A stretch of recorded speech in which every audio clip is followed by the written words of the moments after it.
sano, a pesar de que la Iglesia desde hace muchos años ya advertía, ¿no? Juan Pablo II hablaba de las estructuras de pecado y hablaba de una serie de cosas, pero llegaban a nosotros siempre de modo muy general, pero no lo percibíamos. Estos problemas que hoy existen y que se han hecho más evidentes, ya la Iglesia las denunciaba hace mucho tiempo, pero llegaban a nosotros, al menos en la época en la que yo me formé, llegaba de un modo muy general, ¿no? Sin embargo, hoy ya se ha hecho más evidente, incluso descaradamente, ya toda la agenda anticristiana, porque eso es una agenda anticristiana que tiene como objetivo la deconstrucción de todo el patrimonio que Occidente había heredado del cristianismo. Bueno, hoy se quiere resignificar todo eso, ¿no? Se quiere transformar el concepto de personas, se nos quiere imponer un nuevo concepto de familia, de matrimonio, se ataca, ¿no? El tema de la vida, el control poblacional y bueno, y una serie de cosas que se han hecho tan evidentes que es imposible ya no darse cuenta. Y entonces cada vez se hace más urgente que estos temas que se debaten a veces en las aulas universitarias, que yo las presento en las aulas universitarias, también pueda llegar a las parroquias, pueda llegar a los movimientos y a toda la persona que esté interesada en formarse. Porque sí, no vamos a poder dar pelea a todo este progresismo globalista si no nos formamos. Me van a disculpar que no pueda prender mi cámara, porque si prendo mi cámara, muy probablemente la conexión va a comenzar a fallar. Al final voy a prender mi cámara, ¿ok? Al final, no, hay un compañero que se llama Augusto, no sé, tiene su micrófono prendido, no sé si podría apagarlo, por favor. Y como dijo Susan, si alguien desea hacer una pregunta, levanta la mano y luego le damos paso. ¿Está bien? Entonces, han surgido últimamente, en los últimos años, ¿no? Algunas personas que han intentado dar esta batalla contra la agenda del progresismo global, ¿no?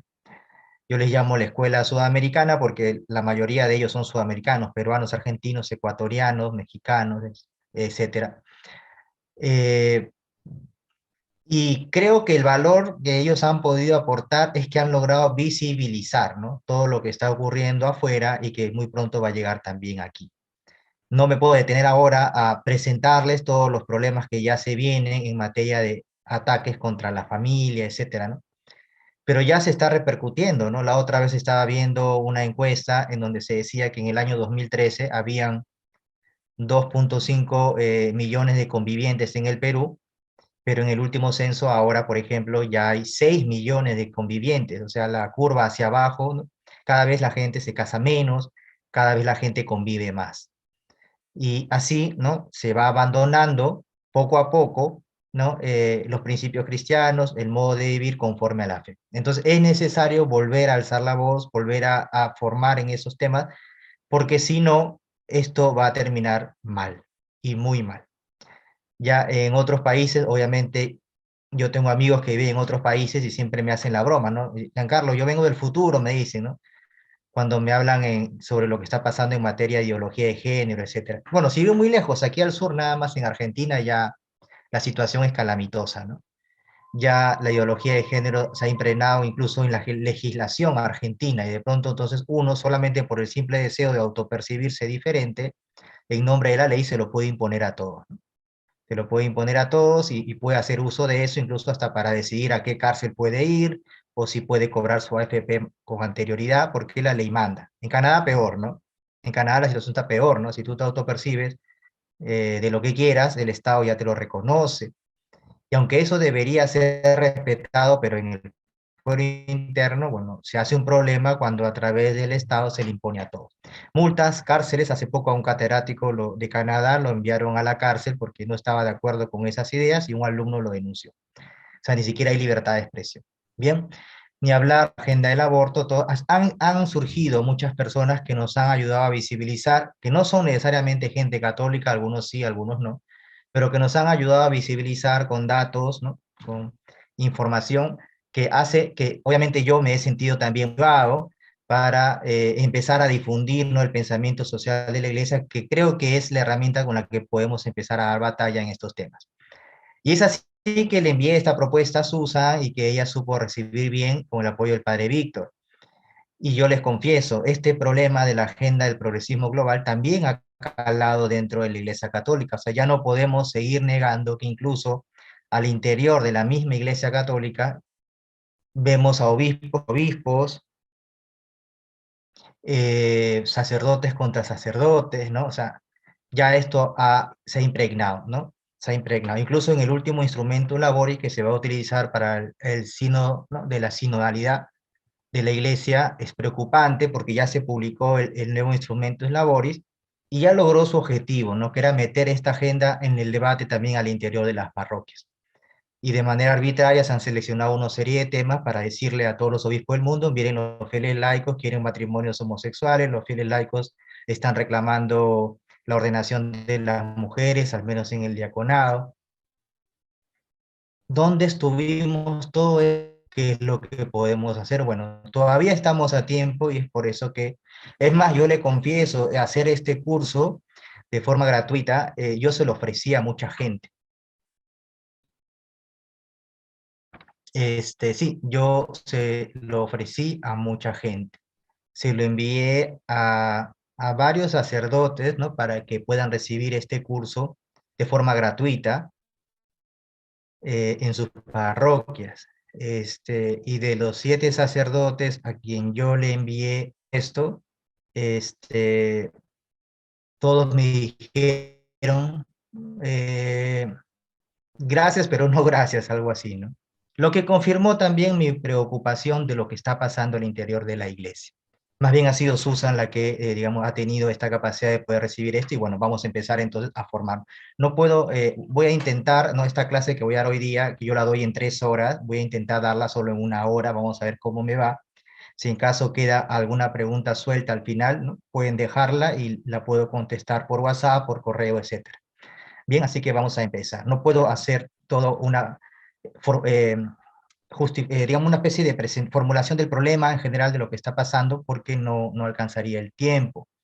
Así que bueno, solo haciendo esta pequeña introducción para decir que las cosas no están bien, es por eso que yo también me he motivado, bueno, a poder comunicar esta cosa. Si nos va bien con este módulo 1, podemos a futuro pensar en un módulo 2 y quizás en un módulo 3.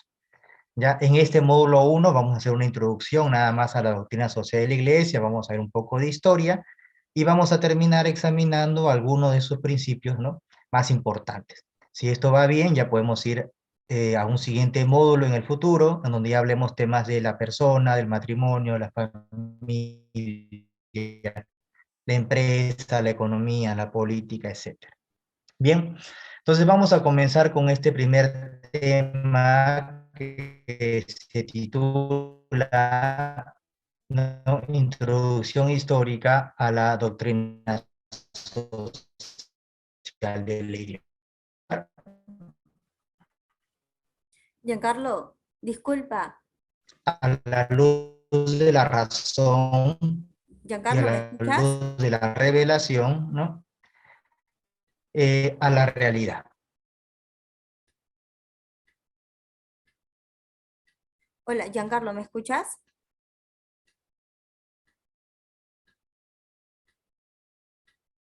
Hola,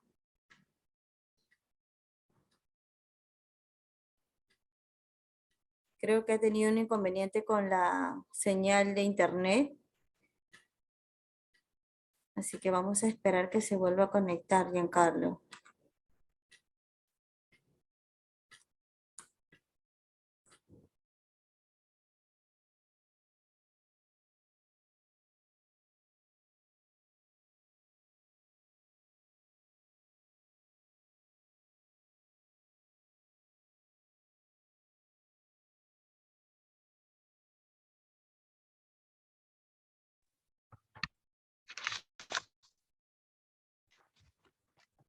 Sí, discúlpense, no sé qué pasó, se fue la luz y se volvió a prender y el router se ha reiniciado. ¿Me pueden escuchar ahora sí? ¿De nuevo? Sí, sí, ahora sí te escuchamos. Justo te estaba hablando por ese tema que se estaba yendo tu señal. Sí, ahora espero que ahí sí se me escuche mejor, mucho mejor. Sí, nos quedamos, bueno, no se te escuchó desde la primera hoja. Ya, entonces empezamos. Estaba diciendo que, ¿no? Si nosotros nos paramos frente a la realidad, ¿no? La primera evidencia que tenemos, digámoslo, aunque resulte bastante sencilla, ¿no? La primera evidencia que tenemos es que vemos que hay cosas en lugar de nada, ¿no? Hay cosas en lugar de nada. Y lo segundo de lo que nos damos cuenta, ¿no? Cuando me refiero que hay cosas en lugar de nada, me refiero que hay montañas, hay cielo, hay no, los mares, etcétera. También nos damos cuenta y nos hemos dado cuenta a lo largo de la historia que también todas esas cosas se rigen conforme a una serie de leyes, ¿verdad? Se rigen conforme a una serie de leyes naturales, ¿no? Por ejemplo, si tú tienes un lapicero y lo sueltas, ¿qué le va a pasar? Se cae, ¿no? Por acción de la ley de la gravedad. Entonces, la primera evidencia que tenemos es que hay cosas en lugar de nada y que esas cosas están regidas, ¿no? Están determinadas por una ley natural. Lo segundo de lo que nos damos cuenta es que las cosas poseen un orden, ¿no? Las cosas poseen un orden.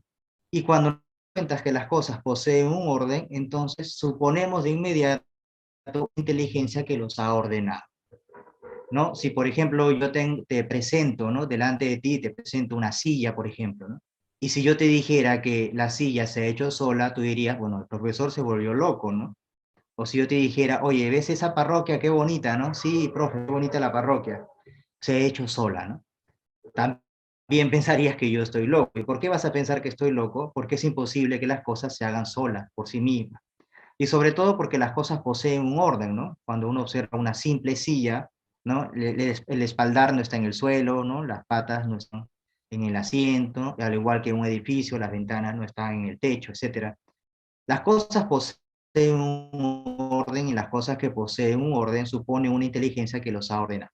Y a esa inteligencia que ha ordenado todas las cosas le llamamos Dios, ¿no? Claramente dice, por tanto, dicho orden ha sido creado por Dios, porque si ni siquiera una silla puede hacerse por sí misma sola, mucho menos el mundo, que es más complejo que una silla. Y nos damos cuenta que el mundo ha sido hecho por alguien. ¿Por qué? Porque posee orden, ¿no? Uno, incluso cuando uno se mira a sí mismo como ser humano, también nos damos cuenta que el ser humano está regido por unas leyes que no puede evitar.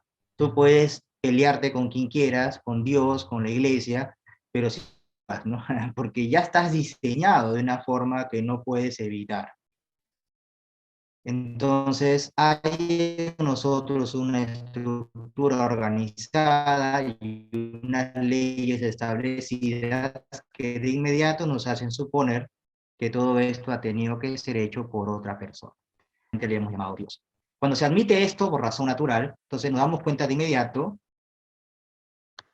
perdón, nos damos cuenta de inmediato de que la realidad es un don, ¿no? La realidad es un don que hemos recibido de otro, ¿no? Por lo tanto, llegamos a la conclusión que existe un orden natural que tiene su origen en la acción sobrenatural del Creador.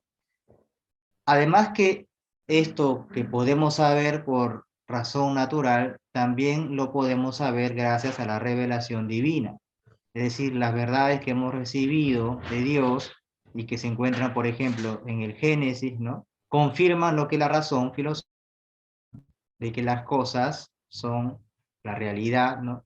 Es una realidad dada, recibida, ¿no? Otro nos ha dado esta realidad. Y además también la revelación, todo lo que existe es para el hombre. O sea, Dios le ha confiado al hombre la creación. Lo ha nombrado administrador de la creación, es lo que nos dice el Génesis.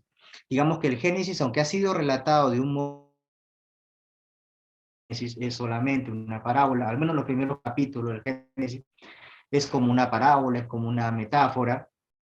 Sin embargo, esa metáfora no intenta comunicar grandes verdades, que son las verdades reveladas por Dios, de que la creación ha sido entregada al hombre para que la administre, ¿no? Y desde entonces el hombre ha ido cultivando la tierra, formando familias, estableciendo sociedades, creando ciudades, etcétera. Sin embargo, también la revelación divina nos dice que fue el pecado del hombre quien degeneró su obrar social, ¿no? Cuando uno estudia el Antiguo Testamento y estudia, no podemos dejar de espantarnos que el hombre era salvaje, verdaderamente salvaje, ¿no? Sacrificaba a sus propios hijos, ¿no? Se mataban entre ellos. Es decir, el pecado degeneró, ¿no? El obrar social del ser humano. No obstante, después, obviamente, Cristo, ¿no? Cuando opera la redención del género humano, logra salvar al ser humano y de alguna manera ya con el auxilio de su gracia, eh, entre otras cosas, nos ayuda a reordenar nuestro obrar social. ¿Por qué? Porque viene a nuestra naturaleza corrompida por el pecado, ¿no? Le viene en auxilio la gracia. La gracia viene como un auxilio para que el ser humano pueda reencauzar su obrar social que se había degenerado por el pecado. Entonces, la realidad, por lo tanto, si nos damos cuenta, la realidad es de Dios. Y por tanto, el hombre debe configurar su obrar social conforme a la voluntad de Dios. Entonces, ese es el primer principio que debemos reconocer. Que todo lo que existe es dado, es de otro para nosotros. Y si toda esta realidad es de otro, quiere decir que esa realidad le corresponde a otro. Y todo lo que tengamos que hacer se ha de reordenar, por lo tanto, conforme a ese otro. Esto es lo que el cristiano tiene claro, que esta realidad es de otro. ¿Bien? ¿Por qué? Porque hemos dicho de un inicio, cuando uno se para frente a la creación, ¿no? Toda la creación es como un signo que nos remite a otro, ¿no? Yusani diría, por ejemplo, de que el mundo es como una parábola que nos remite a otro. Es decir, las cosas creadas que veo me remiten de alguna manera al creador a quien no veo. ¿Se dan cuenta? Entonces, por lo tanto, una primera consideración de partida es entender que la realidad no es nuestra y que todo lo que hacemos aquí debe estar reordenado conforme a ese otro, a quien le pertenece todo lo creado. Porque nosotros no somos dueños de la creación, sino solo administradores. Y esto que la iglesia lo ha entendido desde siempre, es lo que de alguna manera comenzó a originar el pensamiento social de la iglesia, ¿no? Claro, esto se va a entender después de la redención de Cristo, ¿no? Vamos a examinar entonces cómo surge el pensamiento social de la iglesia. Es decir, para luego llegar a la conclusión final, al menos en esta primera clase, de la importancia que significa, sobre todo para los laicos, el de cristianizar el orden temporal. Entonces, si comenzamos a observar allí, se dice claramente, ¿no? Jesús envía a sus apóstoles a todas las naciones y les da un mandato imperativo. ¿Cuál es el mandato imperativo de Jesús? Tres cosas, ¿no? Hagan a todas las naciones mis discípulos. Luego, bautícenos en nombre de la Trinidad. Y finalmente, enséñenles todo lo que yo les he mandado. Enséñenles todo lo que yo les he mandado. No, antes de eso Jesús dice, no se me ha sido dada toda autoridad sobre el cielo y la tierra. Entonces, la revelación divina ha sido confiada por Cristo a la Iglesia Católica. Por tanto, la Iglesia tiene la suprema responsabilidad de comunicar a los hombres la revelación de Dios. Comunicar la revelación a los hombres en su particular contexto histórico, social, político, económico, suscitó, por lo tanto, un encuentro, ¿no?, del Evangelio con las realidades sociales. ¿Por qué? Porque cuando los apóstoles salen, ¿no?, a difundir el Evangelio a todas las naciones, se van encontrando que en cada una de las ciudades hay problemas sociales. Pobreza, esclavitud, ¿no? Autoritarismo, adulterio, o sea, se van dando cuenta que estas ciudades paganas a las que la fe no les había llegado todavía, va a sufrir todas estas cosas, digamos, se va a producir un encuentro, ¿no?, entre el anuncio del Evangelio y esas realidades sociales de esas ciudades. Y precisamente entonces los apóstoles lo que van a hacer es comenzar a dar algún tipo de enseñanza a la luz de la enseñanza de Jesús para que las personas puedan reconfigurar su vida conforme al Evangelio. Y es así como va surgiendo el pensamiento social de la iglesia, ¿no? La Congregación para la Doctrina de la Fe en el año 86, ¿no?, en la instrucción Libertatis Conscientia, dice lo siguiente: la enseñanza social de la Iglesia nació del encuentro del mensaje evangélico y sus exigencias con los problemas que surgen en la vida de la sociedad. Se ha constituido en una doctrina, después con los años, utilizando los recursos del saber y de las ciencias humanas. Se proyecta sobre los aspectos éticos de la vida y toma en cuenta los aspectos técnicos de los problemas, pero siempre para juzgarlos desde el punto de vista moral. Para juzgarlo del punto de vista moral. Recuerden esa palabrita que lo vamos a ver después. Entonces, para redondear esta primera idea, cuando los apóstoles salen a anunciar el Evangelio de Cristo, se van a encontrar con una serie de problemas en cada una de los problemas sociales en cada una de estas ciudades.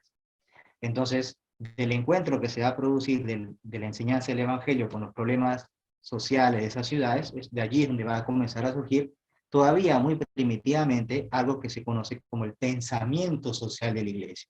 Todavía no una doctrina social, eso vendrá después. Va a surgir primariamente un pensamiento social, ¿ok? Un pensamiento que se va a ir enriqueciendo con el tiempo, ¿no? Que va a ir madurando, como diría, por ejemplo, Juan Pablo II en su encíclica 80 Advenies, numeral 42, ese pensamiento social va a ir madurando con el tiempo al contacto con las situaciones cambiantes de este mundo, porque el mundo va a ir cambiando radicalmente. El mismo catecismo dice, ¿no?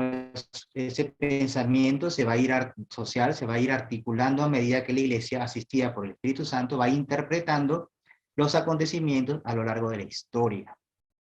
Y es así como ese pensamiento a lo largo de la historia se va a ir incrementando, va a ir madurando, etcétera. Y allí vamos a ver rápidamente algunas etapas, ¿no?, de la historia de la iglesia en donde el pensamiento social ha ido también madurando a la par. Y ahí tenemos, por ejemplo, la etapa patrística, que es la etapa de los padres de la iglesia. ¿Quiénes son los padres de la iglesia? En principio, bueno, por ejemplo, los padres apostólicos fueron los discípulos directos de los apóstoles. Por ejemplo, Policarpo de Esmirna, que es un padre apostólico, era discípulo del apóstol Juan. Tenemos a Clemente Romano, que llegó a ser papa, San Justino, San Ambrosio. Uno de los temas generales,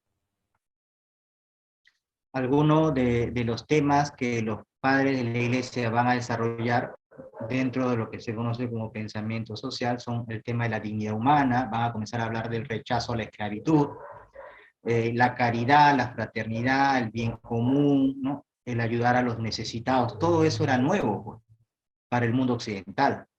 Por ejemplo, Clemente Romano, ¿no?, en su famosa epístola a los Corintios, ¿no?, vamos a encontrar el primer documento en la historia de la iglesia en la que ya se nos habla de que tenemos que rezar por los gobernantes. Estamos hablando del siglo II. O sea, esto es muy antiguo. Ya en el siglo II, Clemente Romano publica su epístola a los Corintios antes de morir. Él llegó a ser papa también, donde se nos va enseñando que tenemos que orar por nuestro gobernante.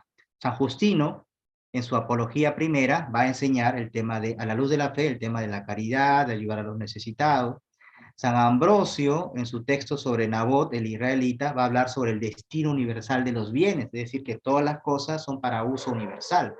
Dios ha puesto todas las cosas, y eso lo vamos a estudiar más adelante. No voy a extender aquí cuando hablemos del uso universal de los bienes, que es un principio de la DCI.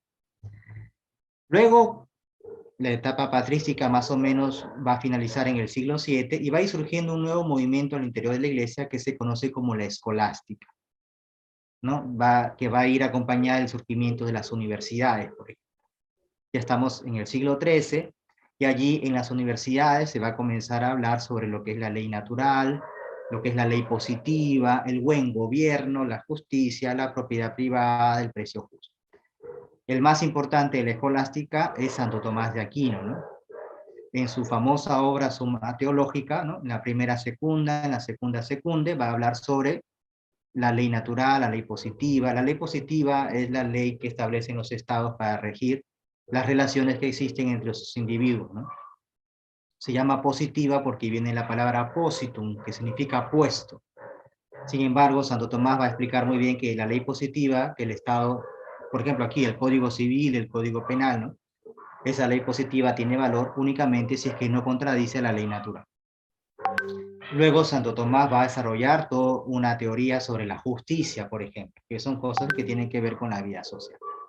Es verdad que Santo Tomás va a leer a Aristóteles, ¿no? Santo Tomás va a tomar como referencia el libro 5 de la Ética Nicómaco de Aristóteles para luego desarrollar toda su teoría sobre la justicia.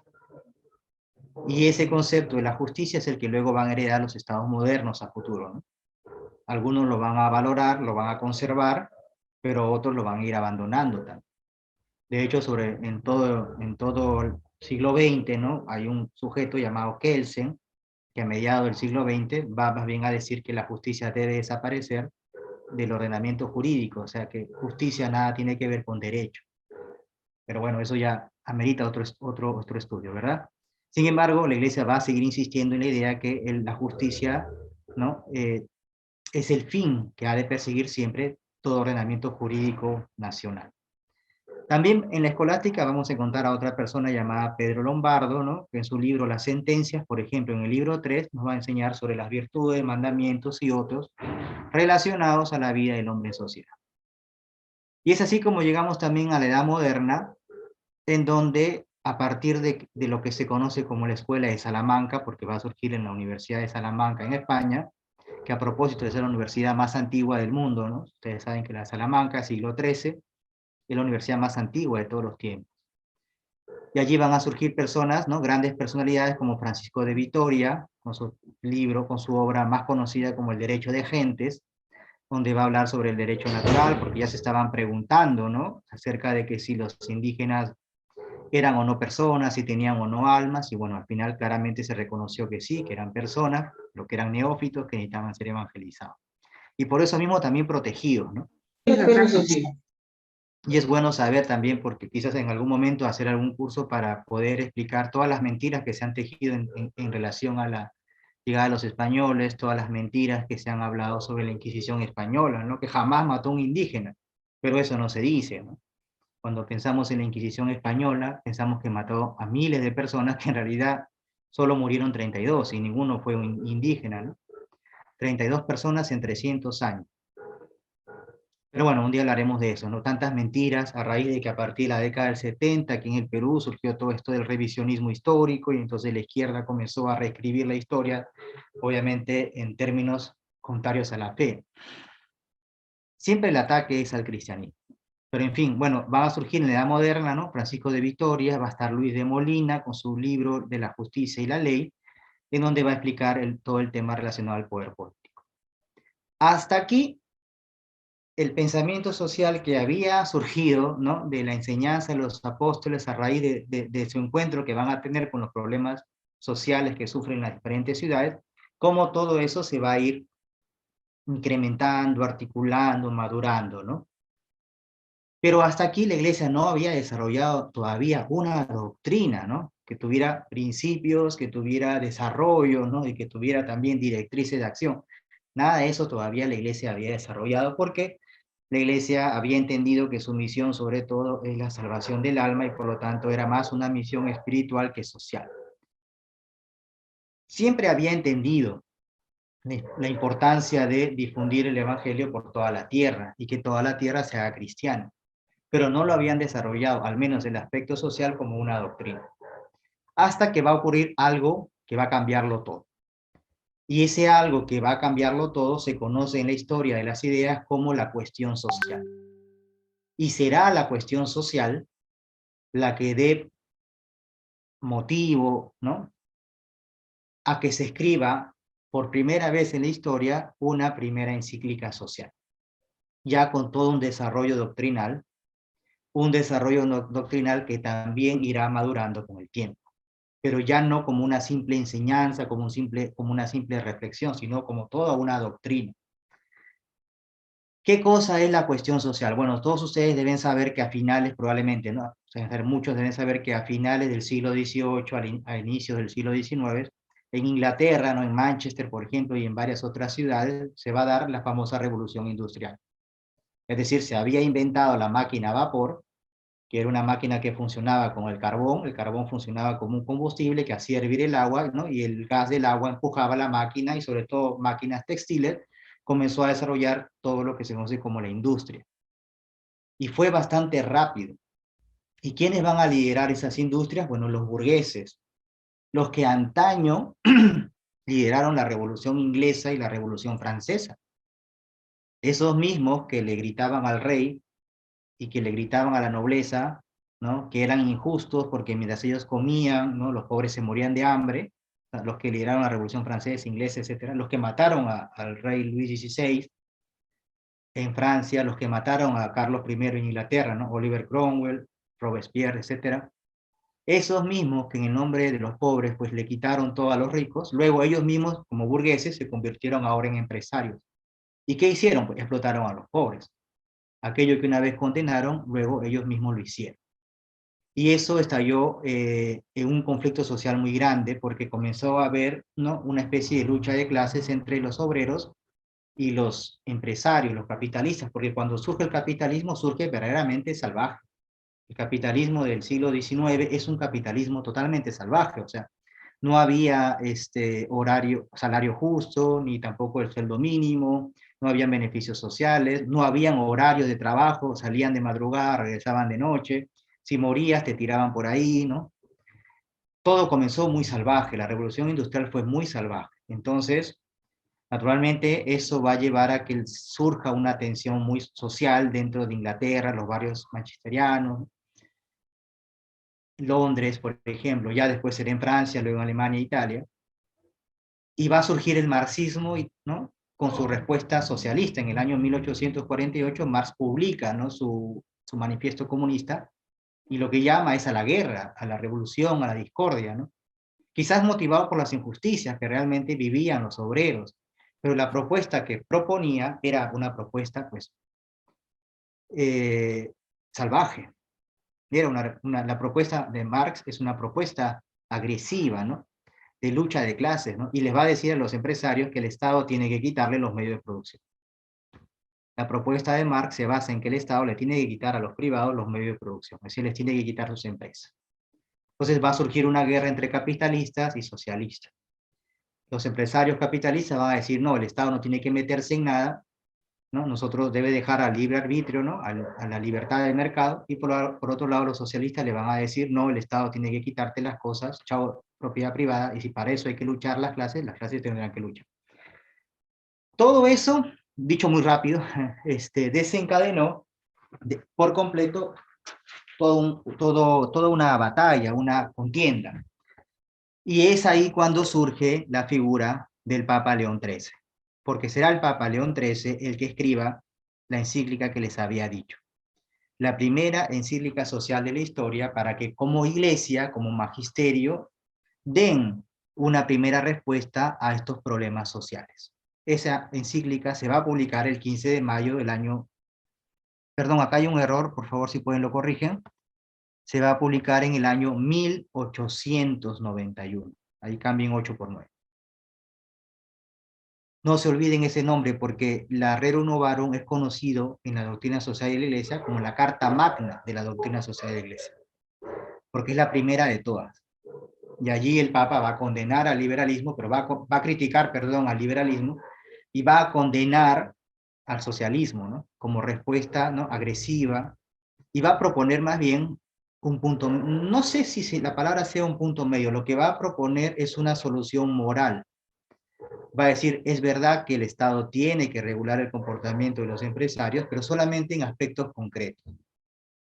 Y se va a poner, por lo tanto, del lado de los obreros. Pero también se va a poner del lado de los capitalistas, que va a decir, ustedes tienen derecho a la propiedad privada es un derecho también natural. Y va a dar una primera respuesta. Y es así como surge la doctrina social de la Iglesia, con esta primera encíclica. ¿Qué es lo que dice esta encíclica en el numeral 1? Para entender, es importante leer este fragmento porque esto nos va a explicar que va a ser el afán de novedades, el abandono progresivo de Dios, ¿no?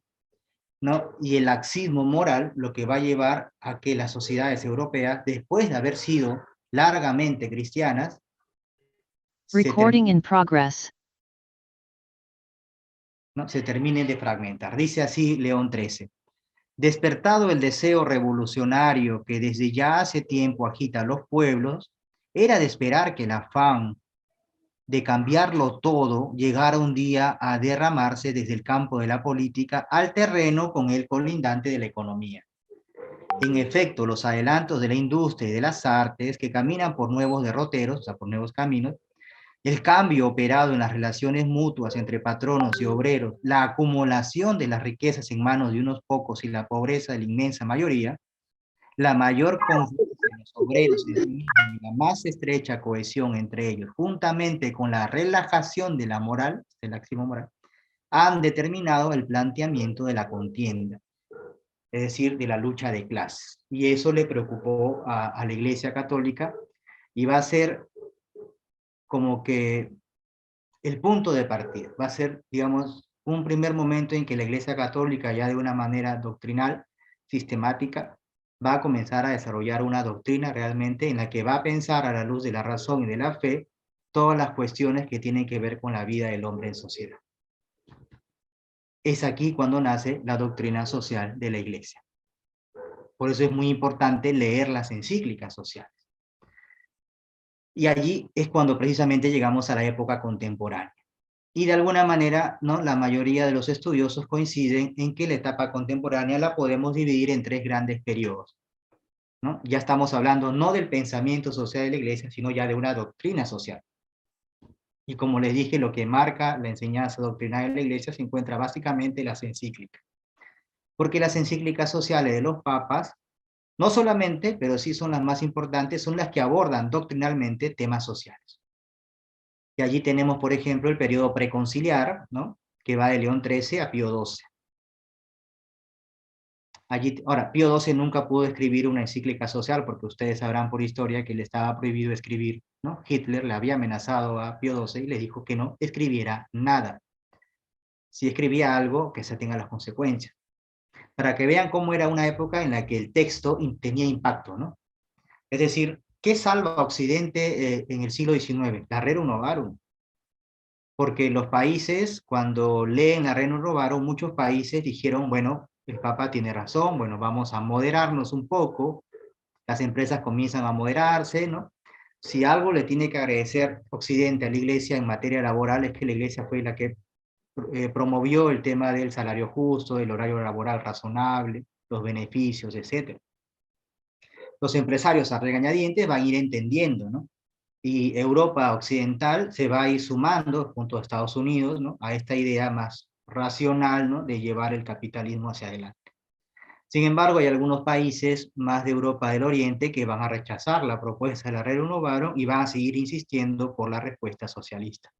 Allí tenemos, por ejemplo, la Unión Soviética, ¿no? A inicios del siglo XX, sí, ya siglo XX, se da la Revolución Rusa, ¿no?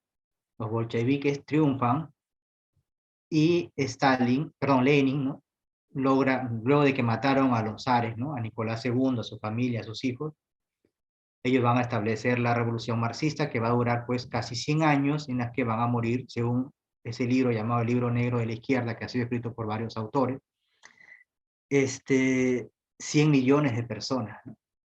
100 millones de personas costó seguir la propuesta socialista, ¿no?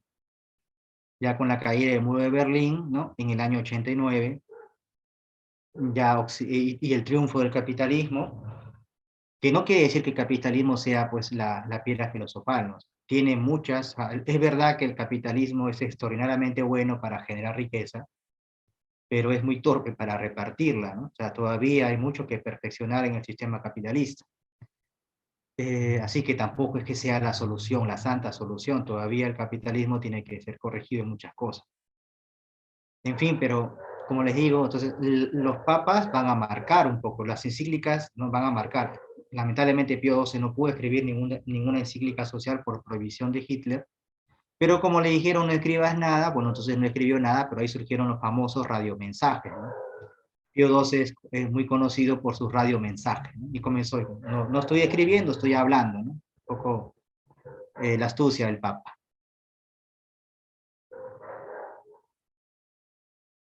Muy bien, entonces tenemos ahí la encíclica Rerum Novarum, luego tenemos la encíclica Quadragésimo Anno. Es una de las encíclicas más importantes en la historia de la Iglesia, porque esta encíclica escrita por Pío XI y que se llama Quadragésimo Anno porque se escribe justamente a los 40 años de la Rerum Novarum,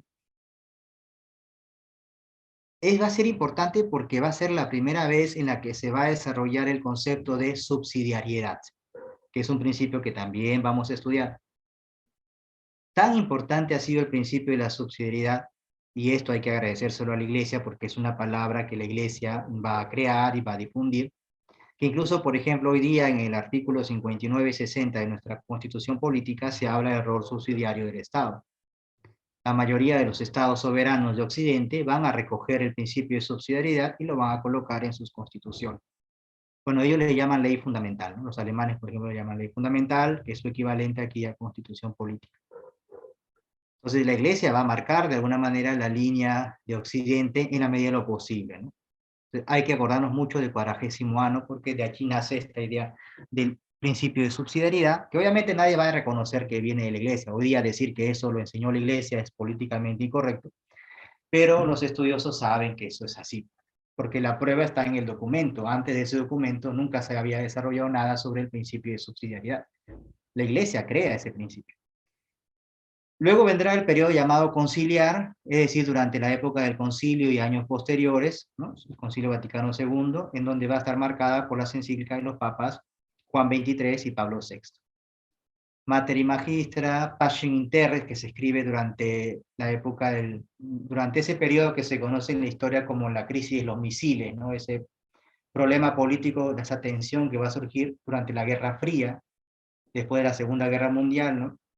Surge una rivalidad entre la Unión Soviética y Estados Unidos para ver quién impone su modelo político-económico, y resulta que Rusia pues lleva sus misiles a Cuba, y eso espanta a Estados Unidos, porque no es lo mismo que te lancen un misil desde Moscú a que te lancen un misil desde La Habana, que está más cerca, ¿no? Estados Unidos reacciona, bombardea Cuba, pero luego manda sus buques, y ahí viene la famosa crisis de los misiles, ¿no? Estados Unidos le dice a Rusia, retira tus misiles.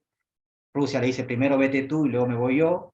Estados Unidos dice, pero ustedes vinieron primero, así que retírense primero. Y bueno, casi estalla la Tercera Guerra Mundial.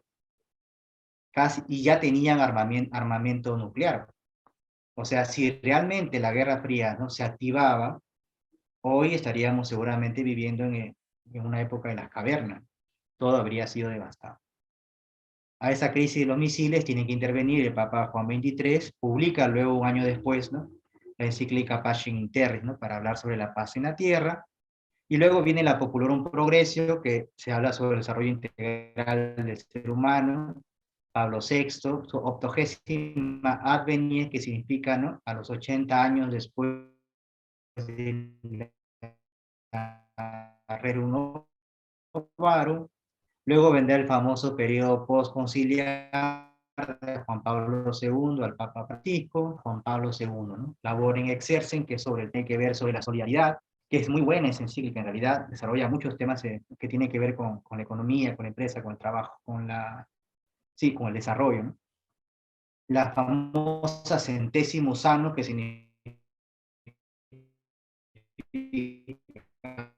los 100 años de la Rerum Novarum, también es importante. Luego, la gran encíclica, creo que una de las mejores encíclicas sociales de la historia, al menos la primera parte es fantástica, escrita por Ratzinger, bueno, como Papa Benedicto XVI, ¿no?, la famosa Cariño, pero es como una respuesta a lo que había pasado un año antes. ¿Y qué pasó en el año 2008? La famosa crisis económica, ¿no?, que golpea a Estados Unidos y a Europa. ¿Se acuerdan? Cuando la burbuja financiera estalló y casi todo el mundo comenzó a perder su casa, los créditos hipotecarios se rompieron, se generó la cadena, y quedó evidenciada una vez más, ¿no?, que cada cierto tiempo el capitalismo colapsa. Y así luego, bueno, vino luego el Papa Francisco y va a publicar su encíclica, ¿no?, llamada Laudato Si, luego su encíclica Fratelli Tutti, etc. Y así los papas han ido escribiendo encíclicas sociales para ir desarrollando lo que se conoce como la doctrina social de la Iglesia. Es un poco de historia que siempre es bueno saber, tener como referencia para que vean que no es que esto se forjó de un día para otro, sino que esto se iba desarrollando como doctrina, ¿no?, en los últimos 150 años. Bien, con razón, el Papa Pablo VI decía que la Iglesia Católica es experta en humanidad. Viene formando, dicen, la Iglesia Católica viene formando al ser humano hace 2000 años. Yo creo que en 2000 años algo se aprende. Algo se aprende.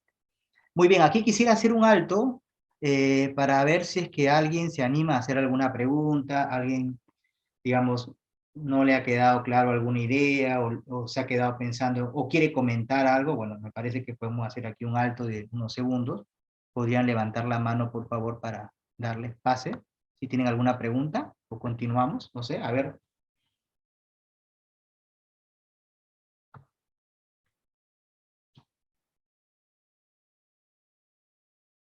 ¿Todo claro está? A ver, vamos a ver. Esto siempre hago con mis estudiantes de la universidad, ¿no?, para saber que están aquí conmigo escuchando. A ver, si todo está claro, les voy a pedir que escriban la palabra TC, que significa todo claro. Y así también me doy cuenta. Escríbanlo por favor en el chat, ¿no? Todos aquellos si les parece que todo está claro. Y así me doy cuenta que está muy bien Ala, muy bien Marjorie, Kenny, Rodrigo, muy bien, excelente. Bueno, así me voy dando cuenta, ¿no? Muy bien, todo claro entonces, perfecto. Todo está claro, puedo continuar entonces. Y así también me doy cuenta quienes me están siguiendo. Esta primera clase es más una cuestión más expositiva, ¿no? Porque lo que se intenta es presentar básicamente esta idea de cómo surge el pensamiento social de la Iglesia, y luego cómo surge la doctrina, que es aquí donde nos hemos quedado.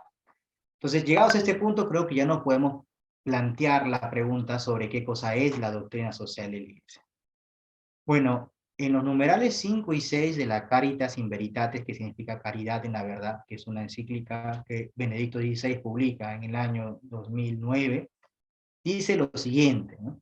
La doctrina social de la Iglesia es Caritas in Veritate in Rei Sociali.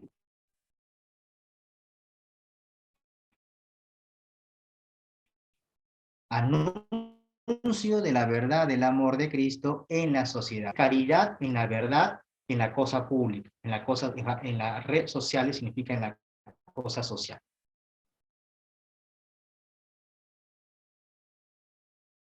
¿Ya? Eso significa caridad en la verdad, en la sociedad. En otros documentos, Ratzinger siempre nos ha intentado entender que el mayor acto de caridad que podemos hacer con alguien es decirle la verdad. Siempre enseñar la verdad es el mayor acto de la fe y de la razón, en la distinción y la sinergia a la vez de los dos ámbitos cognitivos, el desarrollo, el bienestar social, una solución adecuada de los graves problemas socioeconómicos que afligen a la humanidad. Necesitan de esta verdad. Sin verdad, sin confianza y en amor por lo verdadero, no hay conciencia y responsabilidad social. No hay responsabilidad social. Y la actuación social se deja a merced de intereses privados y de lógicas de poder. Caritas in veritate, caridad en la verdad, es el principio sobre el que gira toda la doctrina social de la Iglesia. Un principio que adquiere forma operativa en criterios orientadores de la acción moral. ¿Por qué es importante este concepto caridad en la verdad? Porque muchas veces en nombre de la caridad se han terminado santificando conductas aberrantes. Hoy, ¿no? En nombre del amor, a veces se termina enseñando un evangelio que no es el de Cristo. Y con tristeza, a veces hemos tenido que escucharlo, incluso de nuestros propios pastores.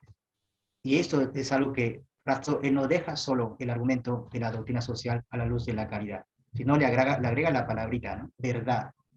Porque una caridad sin verdad, luego dice en otro numeral, es sentimentalismo.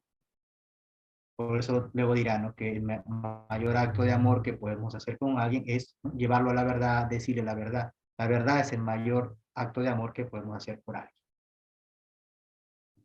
Porque hoy más bien estamos viendo, no sé si ustedes han leído ese último instrumento Laboris, ¿no?, que se ha publicado para los 2 años siguientes del sínodo de la sinodalidad. Y realmente uno queda un poco, no en todas sus líneas, pero en algunas cosas, ¿no?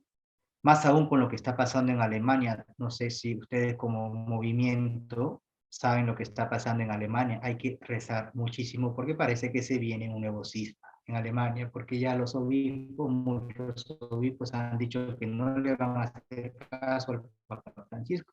Ellos insisten en una iglesia que sea democrática, ¿no? Ellos insisten en la ordenación de las mujeres, en la bendición de los matrimonios homosexuales, y realmente esto es penoso porque ellos han hecho primero su propio sínodo, ¿no? En su momento hicieron su propio sínodo, le mandaron una carta con todas las peticiones del Papa, el Papa Francisco les ha escrito, ¿no?, para que entren en razón, para que se den cuenta que no es el camino, ¿no?, inventarse una religión o una iglesia a su manera, ¿no?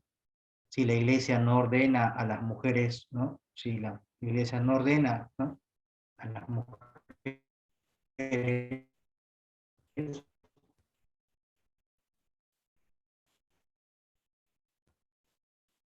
al sacerdocio, es porque la iglesia no es nuestra. La iglesia, el sacramento del orden sacerdotal lo hace en un contexto en el que era en un contexto patriarcal, como dicen las feministas. Mira, el primero en romper reglas era Jesús. Eso es claramente. Estaba prohibido hablar con una mujer en público. Jesús hablaba con mujeres en público, ¿no? Estaba prohibido que una pecadora te toque. Jesús se dejaba tocar por las pecadoras. ¿Se dan cuenta? El primero en romper reglas era Jesús, cuando las quería romper. Y si no quiso romper la regla, ¿no?, será por, o no sé si era una regla. Si él no quiso confiar a las mujeres el sacerdocio, solo Dios lo sabe, ¿no? Y si la iglesia un día lo hace, se está inventando su propia iglesia. Entonces, el mundo tiene que entender que la iglesia no es nuestra. Esa tentación de fabricarse un Dios a su manera es una tentación bastante arcana, ¿no? Es una... No, ¿se escucha entrecortado? Estoy leyendo los mensajes. No sé si me pueden confirmar. ¿Se me está escuchando ahora entrecortado o está Sí, bien? Giancarlo, por momento se escucha un poco entrecortado. En estos momentos se te escucha bien, pero había un momento en que se te escuchaba entrecortado. Y también hay dos personas que también quieren hacer una consulta. Bueno, quieren hacerte preguntas. Ajá. A ver, les escucho. No, no había visto sus manos levantadas. A ver, escuchamos, a ver quién quisiera hacer alguna consulta. Invitamos al hermano Humberto Ordóñez para que pueda hacer su consulta.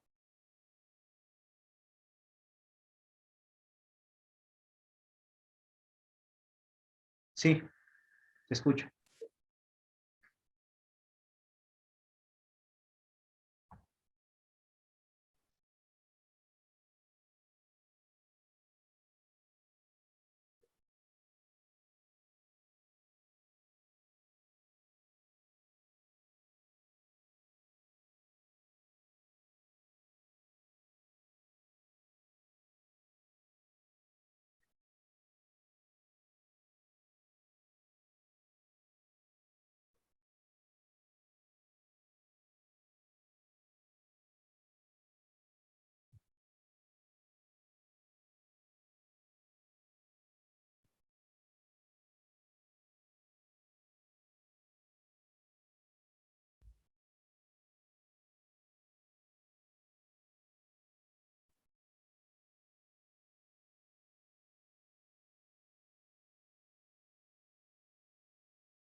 Buena tu pregunta, muchas gracias, Humberto. A ver, si pensamos, por ejemplo, o tomando como una muestra el tema solo de los principios de la DCI, aunque a ustedes les parezca asombroso, el Perú todavía, ¿no? Su constitución, ojo, la constitución del Perú todavía se podría decir que está al menos medianamente alineada a los principios de la DCI. Y no solamente a los principios generales como la subsidiariedad, el bien común, sino también incluso a los principios originarios, como por ejemplo entre ellos la ley moral natural o la ley natural. Si nosotros revisamos, por ejemplo, lo que hoy se llama penosamente derechos fundamentales, ¿no? Por culpa de Robert Alexis, su generación, en fin, bueno, eso ya hablaremos en otro momento. Lo que antes era ley natural, luego se llamó derechos humanos y ahora se llama derechos fundamentales, ¿no? Le quitaron la palabra humano. Pero bueno, nuestra Constitución todavía está alineada conforme al derecho natural. Y conforme a los principios, ahí está el Estado subsidiario, ¿no? Artículo 59-60 en la Constitución. El problema es que en su aplicación sí hay muchas imperfecciones, porque la subsidiariedad, no me quiero adelantar porque hay un tema, ¿no? Un viernes vamos a dedicar exclusivo todo el viernes a hablar sobre subsidiariedad, pero la subsidiariedad es una moneda que tiene dos caras. Y aquí en el Perú siento que la subsidiariedad realmente aplica solo por una de las caras, que es la cara de la asistencia, es la cara de dar apoyo, asistencia, que luego lo ideologizan y lo convierten en asistencialismo, ¿no?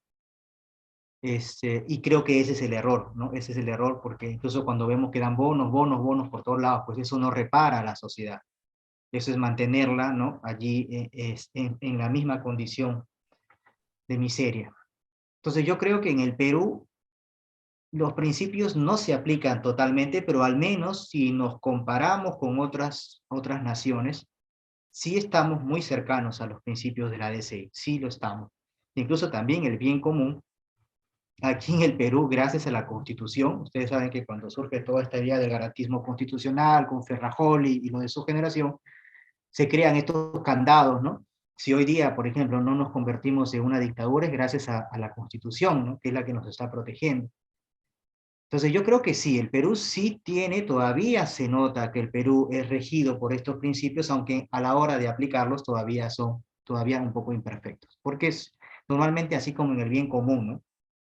Que también tiene dos caras de una misma moneda, y que no me quiero anticipar, porque quiero ir llevándolos de a poco, sobre todo a todos, pero sí, te puedo dar una primera idea general. Yo lo que he observado es que por la legislación que tenemos, defensa de la vida, matrimonio, familia, etcétera, aunque sí el matrimonio ha sido bastante debilitado, ¿no? Por nuestra Constitución, desde que también la unión de hechos se equiparó en muchas cosas, no totalmente, pero sí en muchas cosas, al matrimonio como tal. Pero bueno, en pocas palabras solo puedo decir eso, porque luego vamos a estudiarlo, ¿no? A profundidad. Creo que sí, el Perú y la Constitución que tenemos sí se nota claramente una huella de la ley natural como principios originarios de la DCI, y de un modo imperfecto, pero al menos hay, ¿no? Los principios generales de la SI en nuestra Constitución. Sí, sí lo hay, solo que en su aplicación, como les digo, veo muchos errores. Y por último vamos a escuchar a Carlos. Carlos, te escuchamos.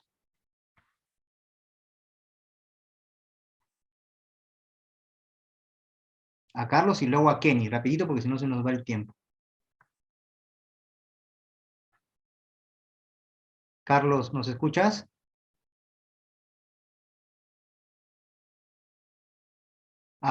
Kenny, ¿me escuchas?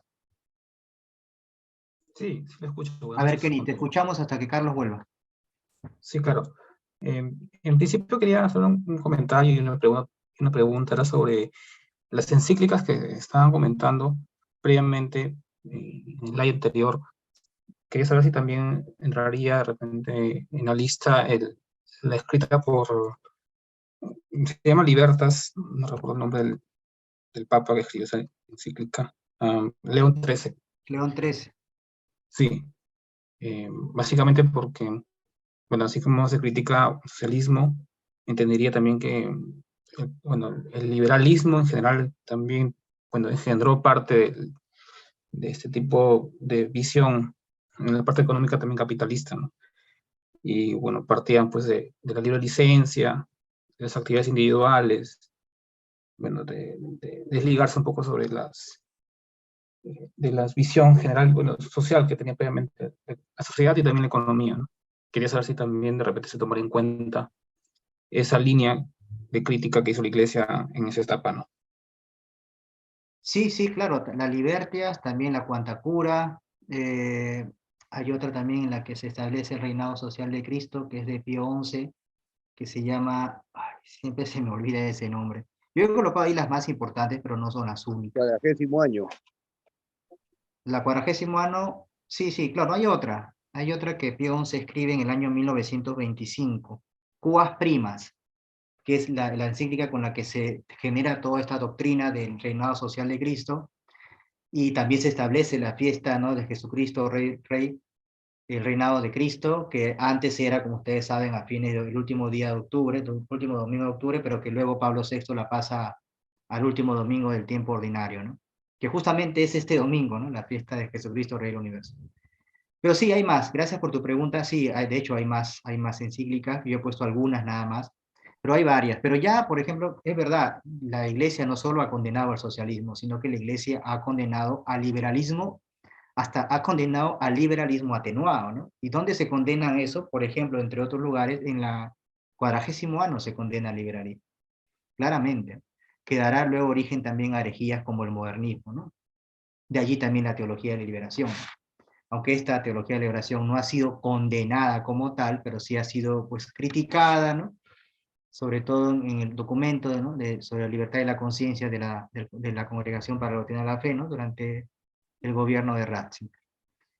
Bien, tengo que avanzar, si no, no termino porque tengo que llegar a culminar con la definición. Entonces, vamos Muchas viendo gracias. algunas definiciones cortitas, perdón, sobre la doctrina social de la Iglesia, ¿no? Por ejemplo, ahí tenemos a OCE, ¿no? Define a la DCI como el conjunto de enseñanzas que la Iglesia tiene acerca de la convivencia y la sociedad humana. Tenemos ahí, por ejemplo, a José Luis Gutiérrez García, que dice que la DCI es el conjunto de enseñanzas que el magisterio de la Iglesia Católica ha desarrollado sistemáticamente respecto a la llamada cuestión social.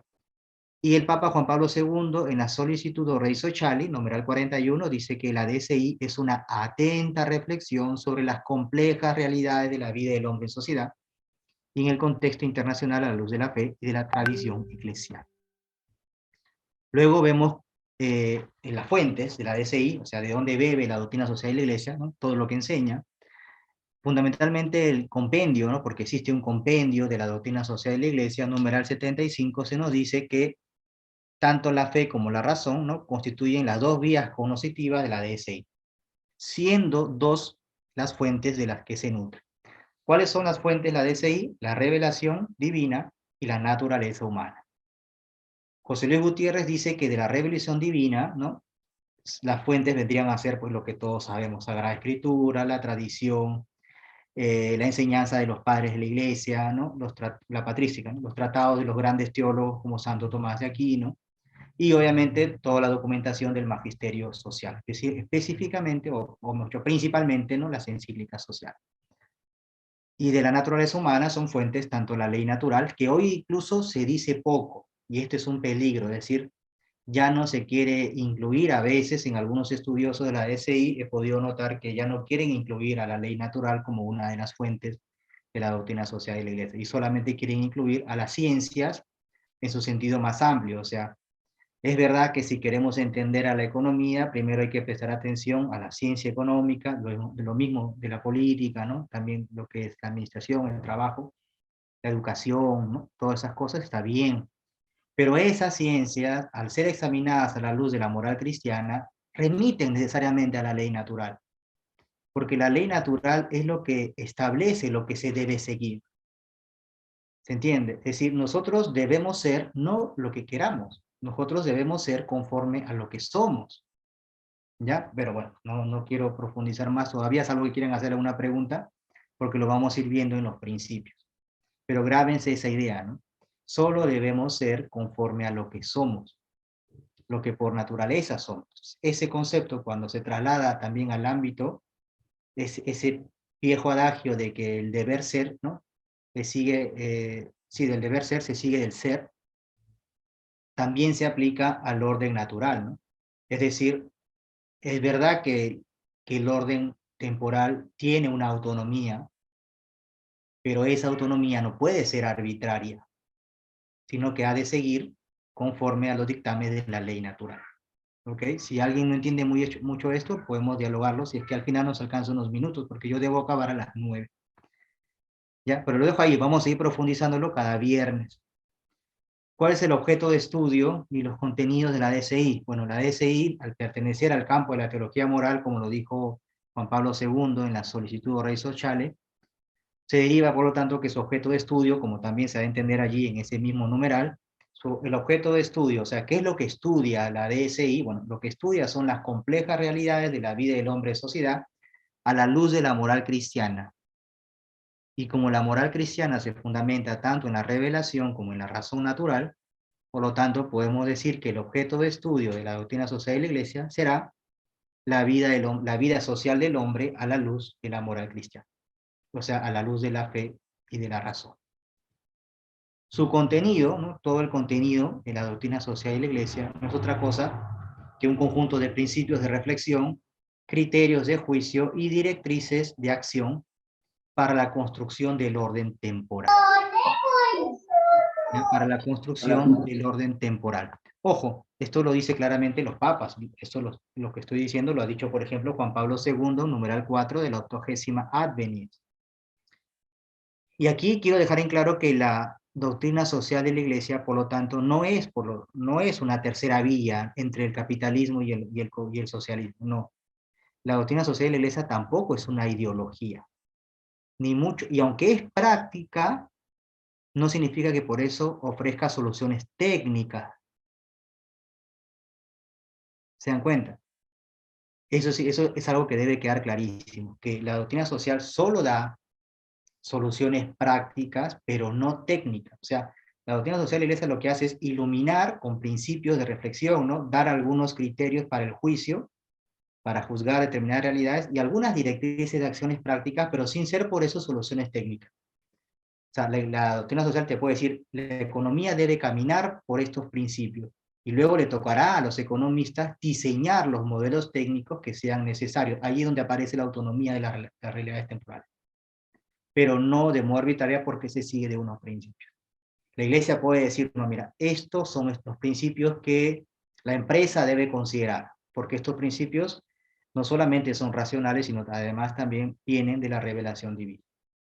Y ya luego será cuestión de los técnicos diseñar los modelos de empresa, ¿no? Así como es como ha surgido, por ejemplo, los stakeholders, ¿no? Que es el modelo más seguido hoy día en el mundo empresarial. Hay una pregunta de Rafael, dice, profe, pero si solo debe ser según la ley natural, ¿cómo se comprenden las complejas realidades del hombre, inclusive su sexualidad? Es una realidad que no se puede ocultar. La sexualidad del ser humano es solamente una dimensión de su persona. No vamos a estudiar aquí la antropología a la luz de la DSI, eso corresponde a un segundo módulo en el que vamos a estudiar, si es que nos da el tiempo, ¿no? A futuro, la persona, el matrimonio y la familia, y luego trabajo, economía y política, un tercer módulo. Pero, como les digo, el hombre tiene muchas capas. La sexualidad es solo una de ellas. Pero la ley natural es una ley, como decía al inicio de esta clase, ¿no? Es decir, no podemos negar que el hombre no se ha dado a sí mismo la existencia la ha recibido de otro. Y como la ha recibido de otro, otro ha puesto las leyes allí. Lo que a veces no se entiende bien es que en el hombre hay una diferencia respecto a todas las demás criaturas. Y es que al hombre se le ha dado también libertad. Es decir, las cosas que existen en la naturaleza y también los seres vivos que existen en la naturaleza se comportan conforme a una ley que ya está preestablecida. El ser humano también tiene una ley que ha sido ya establecida por el Creador. De hecho, la ley natural es la participación de alguna manera de la ley eterna de Dios. Pero ¿qué tiene el hombre que no tienen los demás? Libertad. Y como tiene libre arbitrio y tiene también libertad, puede incluso obrar contrario a su propia naturaleza. Puede obrar contrario a su propia naturaleza. Es algo que, por ejemplo, no tiene el perro. El perro no puede, digamos, actuar de otra manera que no sea regido por las leyes que ya se le ha establecido. En cambio, el hombre sí. porque al hombre se le ha dado libertad. Y con esa misma libertad con la que muchos hombres se hacen santos, otros con esa misma libertad se han hecho pecadores y quizás se hayan condenado. Entonces, esto obviamente amerita todo un estudio mucho más amplio, pero sí, hay que tener ahí verlo con pinzas, ¿no? Es decir, cuando la doctrina social de la Iglesia se pone a pensar cómo debe ser la política, cómo debe ser el gobierno, el ejercicio del poder, ya desarrolla toda una doctrina, desde Dios hasta los gobiernos, hasta los estados modernos incluso. Y hay una ley que va rigiendo, ¿no? De modo que, a ver, pensemos en el derecho. ¿Por qué decimos, ya que estamos hablando de las complejas realidades, ¿no?, de la vida del hombre social? Pensemos en el derecho, que es lo más común a todos. ¿Por qué yo tengo derecho a la vida? Porque por naturaleza, ¿qué soy? Soy un viviente. Entonces, el derecho no puede prescribir lo que quiera. El derecho solamente tiene que prescribir conforme a lo que las cosas son. O sea, el deber ser del derecho solo encuentra su justificación cuando regula conforme a lo que las cosas son. ¿Yo qué cosa soy? Un viviente, por lo tanto, tengo derecho a la vida. Si yo no tengo derecho a la vida, se me está impidiendo ser cada vez más y mejor lo que soy. ¿Y qué cosa soy? Un viviente. Y como soy un viviente, tengo derecho a la vida. Ahí la relación aristotélica causa formal, causa final, se complementa muy bien en el derecho, que es lo que se conoce como ontología jurídica, ¿no? La prescripción del derecho se sigue de la descripción del derecho. ¿Por qué tengo derecho a la educación? Porque por naturaleza soy un ser racional. Y cuando me educo, soy cada vez más y mejor, ¿no?, racional. Recuerden que el hombre nace con forma, pero no nace formado, se va desarrollando con el tiempo. Entonces, la ley natural no borra de ninguna manera las complejas realidades. Más bien, el hombre tiene que ordenar su obrar, su deber ser, conforme a lo que es. Solo así alcanza su entelequia, su perfección. Debido a la libertad, el humano no solo puede perfeccionarse, también puede deteriorarse. Este es el don que se nos ha dado. Alguno quisiera decir, mejor Dios no nos hubiese dado libertad y todos seríamos buenos. Algo así como El Gran Inquisidor, ¿no?, una novela corta que escribe Dostoyevsky, que cuando Jesús decide un día visitar a la tierra, es encarcelado por un inquisidor, ¿no? Y cuando lo tiene en la cárcel, a Jesús, ¿no?, le llama al inquisidor, ¿no?, lo va a entrevistar y le dice, y comienza a recriminarle, ¿no?, tu culpa, Jesús, ¿por qué nos hiciste libre? ¿Qué te costaba quitarnos la libertad? Seguramente sin libertad no hubiésemos hecho todas las cosas horribles que hemos hecho. O sea, como intentando culpar, porque ve a la libertad no como un regalo maravilloso, sino como algo que lo condena a sí mismo. Y el hombre puede condenarse con el mal uso de su libertad. Así como muchos con su libertad se han santificado. De hecho, Santo Tomás recurre a cuando Santo Tomás dice, ¿no?, el hombre, ¿no?, los condenados tienden a propre nihil, o sea, los condenados tienden a la nada, dice Santo Tomás. Cuando a veces se quiere explicar, no, creo que ya me estoy saliendo un poco del tema, pero a veces la gente no puede entender la existencia, los hermanos protestantes algunos, ¿no?, como los testigos de Jehová, por ejemplo, no entienden lo que es el infierno. Dicen, no, es imposible que siendo un Dios infinitamente misericordioso haya podido crear un infierno. Lo que pasa es que en el infierno los condenados no son personas, tienden a la nada, o sea, están totalmente deshumanizados. Es como, y por eso es que la misericordia ya no les alcanza. Tú no puedes tener misericordia con un gorgojo, pues, ¿se dan cuenta? El ser humano, no sé, es una figura un poco extraña, pero en fin, o sea, lo que voy es que el ser humano, cuando obra conforme a lo que es, se perfecciona. Es cada vez más y mejor lo que es. ¿Se dan cuenta? Y por eso es que también se sigue de eso que la economía también puede perfeccionarse cada vez que la economía también sigue las leyes conforme a la ley. De hecho, ya Aristóteles lo había reflexionado cuando distinguía la crematística de la economía. Lo mismo sucede con la política y así, aunque no lo vamos a poder estudiar en este primer módulo. Si todo sale bien y a ustedes les parece bien también, a futuro podemos coordinar, quizás en verano ya con más calma, ¿no?, un segundo módulo en el que ya comenzamos a hablar de las realidades particulares. Y podemos comenzar hablando de la persona, luego del matrimonio, luego de la familia, luego del trabajo empresa, luego de economía, política, etc. Si a ustedes les parece bien, por supuesto. Por último, bueno, el tema, ¿por qué y para qué la SI? El por qué de la SI creo que ha quedado claro, ¿no? Para Juan Pablo II, Centésimos Annus, numeral 56, dice, porque para la Iglesia enseñar y difundir la doctrina social pertenece a su misión evangelizadora. Ratzinger dirá, gracias a la grandeza de sus pretensiones, la Iglesia presta un servicio a la sociedad. Ella no permite que nos quedemos anclados en la filosofía del consentimiento. Y ahí va desarrollando el porqué de el para qué de la DSI.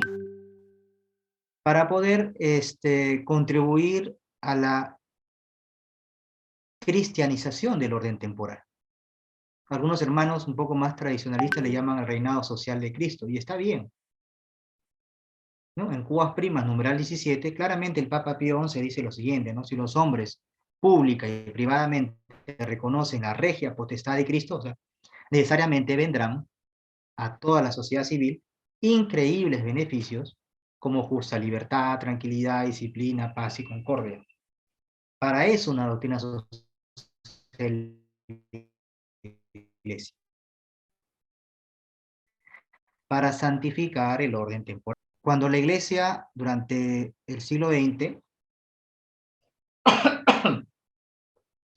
la Iglesia, durante el siglo XX, se va dando cuenta, sobre todo durante el Concilio Vaticano II, que se va haciendo necesario, ¿no?, crear un dicasterio que se pueda dedicar, ¿no?, a la reflexión, al estudio, ¿no?, de la doctrina social de la Iglesia. Es así que cuando nosotros leemos, por ejemplo, la Gaudium et Spes, ahí claramente el concilio dice, numeral 90, que se tiene que crear, ¿ya? Se tiene que crear un organismo universal de la Iglesia que se haga cargo de los temas sociales. En otro documento del concilio llamado Apostólica in Actuacitatem, ¿no?, el apostolado de los laicos, ¿no?, numeral 26, insiste en lo mismo, ¿no? Las diócesis también tienen que hacer lo posible para que existan instituciones que se dediquen a ver todo el tema de la doctrina social de la Iglesia. Claro, porque nosotros como católicos no podemos pensar a la política o a la economía, a la empresa o al trabajo como se nos antoja, sino a la luz de la fe. Yo no puedo ser uno para creer y otro para obrar en la vida pública. Eso se llama esquizofrenia. Eso es lo que Ratzinger hablaba, ¿no? Hoy se ve cada vez más, ¿no?, una esquizofrénica entre los creyentes, que por la mañana rezan y en la tarde están sancionando leyes contra Dios. Y si no me creen, es verdad, en la última encuesta que hizo el Arzobispado de Lima en tiempos de Cipriani, claramente se veía ahí que mayoritariamente la gente es católica. Pero ¿cuántos leen la Biblia?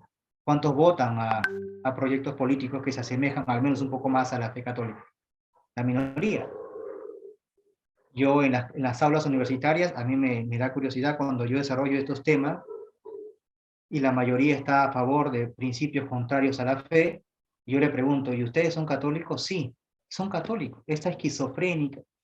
O sea, hoy se ve claramente una esquizofrenia entre muchos católicos. Entonces no nos podemos quedar con los brazos cruzados. Hay que comenzar a formarse y comenzar a estudiar para superar esa esquizofrenia. No puedo ser yo uno para vivir socialmente y otro para creer. Yo no estoy partido, ¿no? Tenemos que ser siempre una unidad. Y es así que el concilio llega llega a la conclusión de que es necesario crear un dicasterio para ello. ¿Quién va a recoger la petición del concilio? Bueno, el Papa que va a terminar el concilio, que es el Papa Pablo VI. El Papa Pablo VI, ¿no?, a petición, recoge el pedido del concilio y por medio de un motu propio, ¿no?, que es una carta que él escribe, ¿no?, que se llama Catholicam Christi Ecclesiam, del año 67, con ese documento va a constituir todavía, ¿no?, a modo de ad experimentum, dos dicasterios, ¿no?, el Consejo de los Laicos y el famoso la famosa Pontificia Comisión de Estudios, Justicia y Paz, que es la que se va a encargar de todo lo que tiene que ver con la doctrina social de la Iglesia. ¿Ya? Y ahí está, ustedes lo pueden leer. Yo les voy a compartir el PPT, ¿no? Se lo voy a enviar a Susan, y seguramente Susan ojalá nos pueda ayudar para difundir este PPT si lo desean. Y así es como luego nacerá la Pontificia Comisión Justicia y Paz. Papa Pablo VI le va a conferir a la Comisión de Estudios su estructura definitiva recién, como estaba en experimento, bueno, ya el 10 de diciembre en el año 76, con otro documento llamado Justicia y Pacem, ya va a constituir por fin la Comisión Justicia y Paz, ¿no?, la Pontificia Comisión Justicia y Paz, que se va a encargar de estudiar y difundir la doctrina social de la Iglesia por todo el mundo, desde Roma, por supuesto, para todo el mundo. Ya luego en el año 88, cuando Juan Pablo II ya era papa, ¿no? Como muchos sabrán, ¿no? El Papa Juan Pablo II dice, vamos a reordenar un poco la casa, y publica esta constitución apostólica llamada Pastor Bonus, en donde va a reorganizar un poco los dicasterios que existían entonces. Y allí le va a dar un nuevo nombre a la comisión. Ya no va a ser comisión, ahora va a ser Consejo, Justicia y Paz, y se le va a asignar mucho más personal, ¿no? Muchas más autoridades y muchos más recursos para que se pueda estudiar a profundidad el pensamiento de la Iglesia en materia social. Es más, ya como Consejo, Justicia y Paz, ¿no? Como un Pontificio Consejo, Justicia y Paz, en el año 2004 se va a redactar el documento que todo católico tiene que tener, que se llama Compendio de la Doctrina Social de la Iglesia. Así como un católico tiene su Biblia, así como un católico tiene su catecismo, un católico laico tiene que tener su compendio de la doctrina social de la Iglesia. Es imperativo, porque allí se nos dice en grandes líneas, ¿no? Lo que la Iglesia piensa en materia de economía, política, familia, vida, etcétera, ¿no? Empresa. Entonces, hasta ahí es, digamos, la primavera, ¿no? de la doctrina social de la Iglesia, porque ahora contaba con un dicasterio propio. Pero, lamentablemente, por decirlo de alguna manera, el Papa Francisco se le ocurre ya no darle mucha importancia, ¿no? a este tema, al menos no como creo que se debería, y piensa luego que el tema de la doctrina social de la Iglesia no debería ser únicamente un consejo pontificio con los recursos que tenía y las autoridades y los expertos. No, solamente debe ser ahora una simple oficina que va a pasar, ¿no? Una oficina con su escritorio. Lamentablemente esto fue una sorpresa para todos, pero el 17 de agosto del año 2016, ¿no? El Papa Francisco publica su carta apostólica, también en forma de motu propio, llamada Humanam Progressiam, con la cual crea el dicasterio para el servicio del desarrollo humano integral. También lo establece a modo de experimento, y lo que hace, ahí estoy citando las mismas palabras del documento, ¿no? Tal y como dice ese motu propio, desde esa fecha, o sea, desde el 1 de enero del 2017, estos 4 consejos que eran independientes, ¿no? Justicia y Paz, Cor 1, Pastoral de los Migrantes y Pastoral de la Salud, que tenían trabajo propio, ahora se agruparon, cesaron en sus funciones y fueron suprimidos, utiliza la palabra suprimidos como tales. Y luego coloca al mando, ¿no? de este nuevo dicasterio llamado Servicio del Desarrollo Humano Integral, ¿no? Pone al mando de ese dicasterio al cardenal Michel Saint, que es un sacerdote jesuita como él. Y cuando fue nombrado el 23 de abril ya del 2022. Sigue todavía a experimentum, pero bueno, entonces ya todo lo que se había hecho ahora ya simplemente ya no será, ¿no? Justicia y Paz ya no será un pontificio consejo dedicado con todos los recursos que tenía al estudio de la doctrina social de la Iglesia, sino que ahora es solamente una oficina, ¿no? ¿Cómo se llama ahora? De haber sido una pontificia comisión, ahora es una oficina llamada Oficina de Teología y Doctrina Social, que pertenece al dicasterio de Servicio del Desarrollo Humano Integral.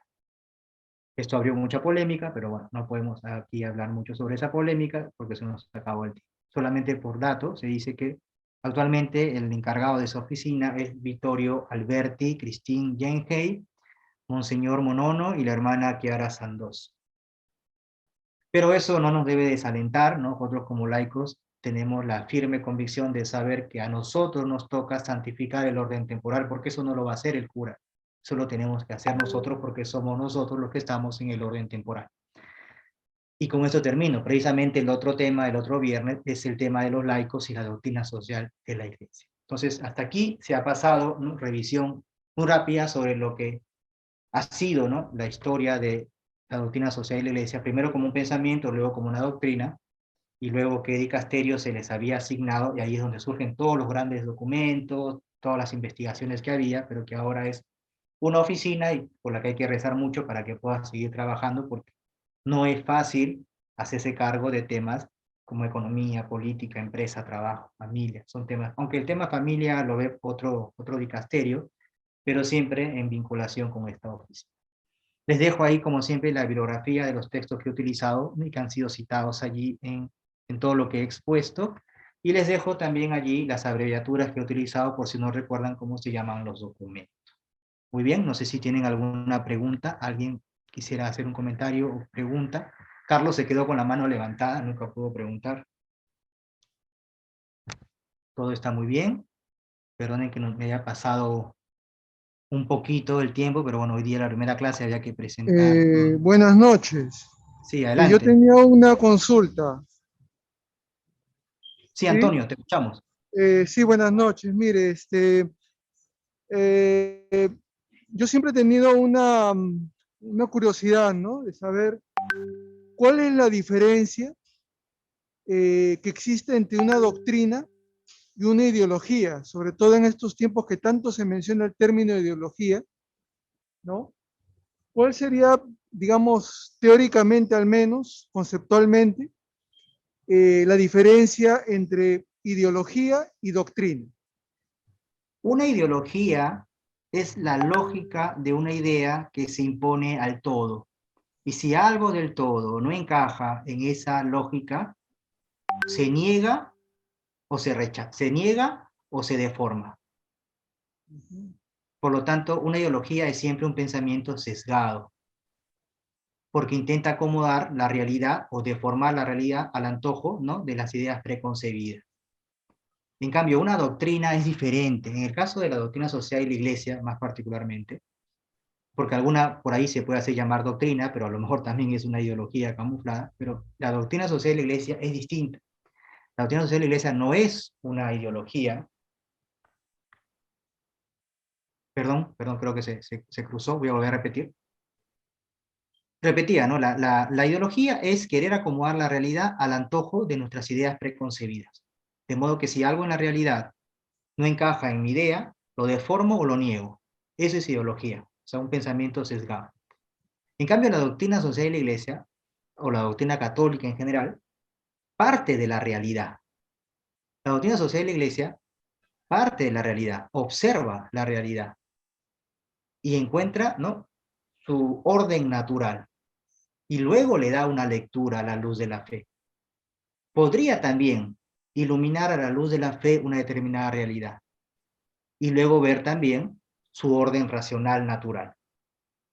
O sea, es lo que se conoce como realismo, ¿no?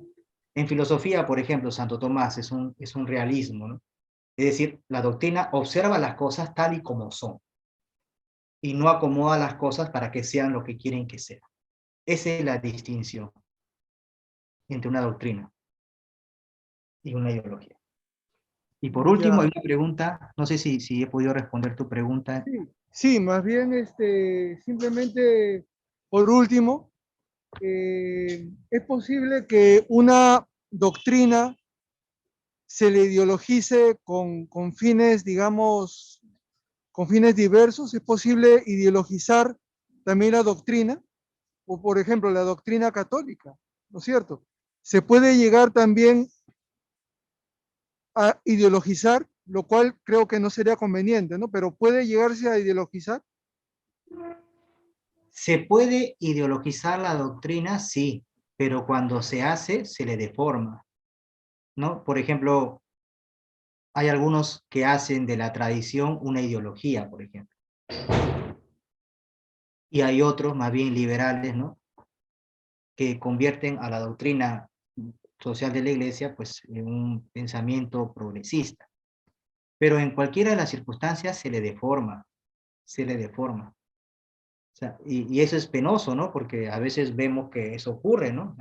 Yo creo que la única manera por la que podemos tener en cuenta para superar cualquier tentación de ideologizar, como dices tú, a la doctrina social de la iglesia, o a la doctrina católica en general, es leyendo a los papas, leyendo las encíclicas, sobre todo las más antiguas, porque esto es una cadena, ¿no? Ahí donde uno ve la continuidad en el pensamiento de la iglesia, porque la verdad no cambia con el tiempo, ¿no? Pero sí, claramente, algunos hacen a veces penosamente, ¿no?, de la visión, una ideología, ¿no? Y eso, me acuerdo que cuando a Ratzinger le preguntaban, pues, porque liberal, y él siempre respondía, la verdad se llega de frente, ¿no?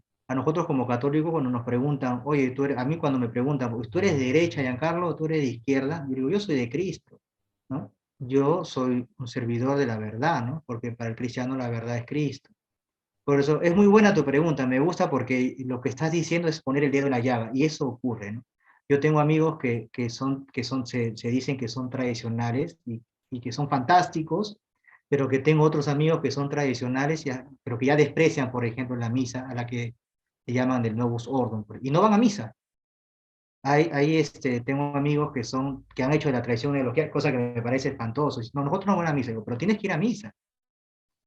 Hay sacerdotes que, aunque a veces es verdad que el Novus Ordo tiene algunas fallas, quizás, por decirlo de alguna manera, pero hay sacerdotes que lo celebran lo más dignamente posible. Y no van a misa, no van a misa, y se justifican a sí mismos, ¿no? Hasta que no encuentran una misa en la que puedan celebrar en latín, no viven misa.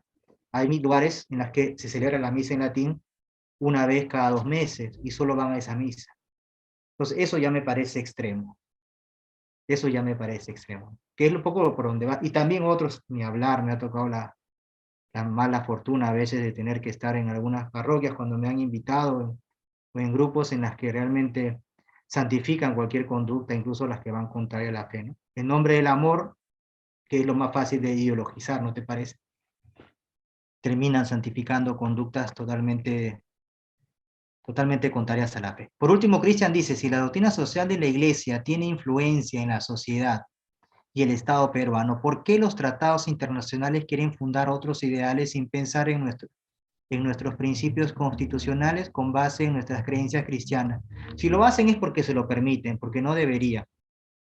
No debería, no, el Estado peruano es soberano. Si algo hay que cuidarnos, por ejemplo, hoy es de la Agenda 2030, seguramente lo hablaremos más adelante, ¿no? La Agenda 2030 es totalmente anticristiana en muchas de sus líneas. Cuidado con eso.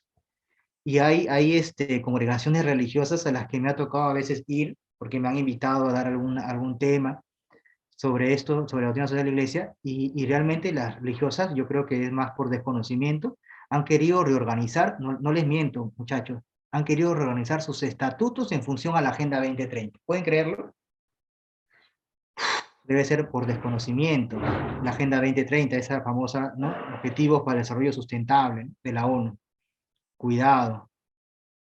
Sí, Agustín Laje es un político, un politólogo muy interesante. También yo he leído sus 2 libros, La Batalla Cultural, Libro Negro de la Nueva Izquierda. Yo creo que el gran mérito de esto que yo suelo llamar la escuela sudamericana, ¿no? Laje, Miklos Luca, sobre todo Pablo Muñoz y Turrieta. Yo creo que el gran mérito de ellos ha sido sobre todo visibilizar estas cosas. Yo creo que ese es su gran mérito. Luego, la forma en cómo ellos creen que hay que dar la batalla cultural, en algunas cosas estoy de acuerdo, en algunas otras cosas pienso que todavía nosotros como católicos tenemos una exigencia mayor que la de ellos, ¿no? Pero lo que ellos hacen me parece que está bien en muchas cosas, no en todo, pero sí en algunas cosas. El católico tiene una exigencia mayor porque no solamente piensa de forma inmanente, sino trascendente. Nuestra batalla no solamente es cultural, nuestra batalla también es espiritual. Bien, entonces, sí, qué bueno que toques ese tema, Cristian, me parece genial, sí, pues es verdad, ¿no? Comencé esta charla hablando de los problemas que presentan las agendas del progresismo global, de la que tenemos que cuidarnos ahora más que nunca. ¿Cuál es mi consejo? Pues sigan a muchos, lean libros, ¿no? Sobre todo las encíclicas sociales, lean también libros de algunos teólogos. En YouTube ahora hay bastantes canales, ¿no?, que nos están mostrando estas cosas, pueden seguirlo. El canal del padre, por ejemplo, Javier Olivera es muy bueno, yo lo recomiendo, ¿no? El padre está bien puesto, una buena línea, etcétera, ¿no? Y rezar mucho por nuestros pastores, ¿no? Como les dije, yo este curso se lo ofrecía a varios sacerdotes porque yo estaba muy preocupada, ¿no? Muy preocupado, ninguno me hizo caso, me dijo gracias, pero no gracias, me dijeron, ¿no? Si estamos aquí reunidos, en cierta manera, gracias a Dios, pero también gracias a Susan, que recogió esta propuesta, se la presentó el padre Víctor y por eso estamos aquí. Muy bien, para mí ha sido un placer haber estado con todos ustedes. Perdonen que nos atrasemos, nos habíamos demorado un poquito, pero es la primera clase. Pido disculpas por eso. Y bueno, nos volvemos a ver el siguiente viernes. Un fuerte abrazo. Nos vemos. Chao, chao. Listo. Muchas gracias, Giancarlo. Muchas gracias a todos. Nos vemos el próximo viernes. Les pido por favor registrar su asistencia. Este control lo vamos a llevar estos viernes para al final del curso poder, gracias a Padre Víctor, a través de la OMP, poder brindar un diploma, ¿no?, de participación. Así que muchas gracias a todos. Que tengan muy buenas noches. Que Dios los bendiga. Perdón, ¿dónde registro la asistencia? He compartido un enlace en el chat. He compartido el enlace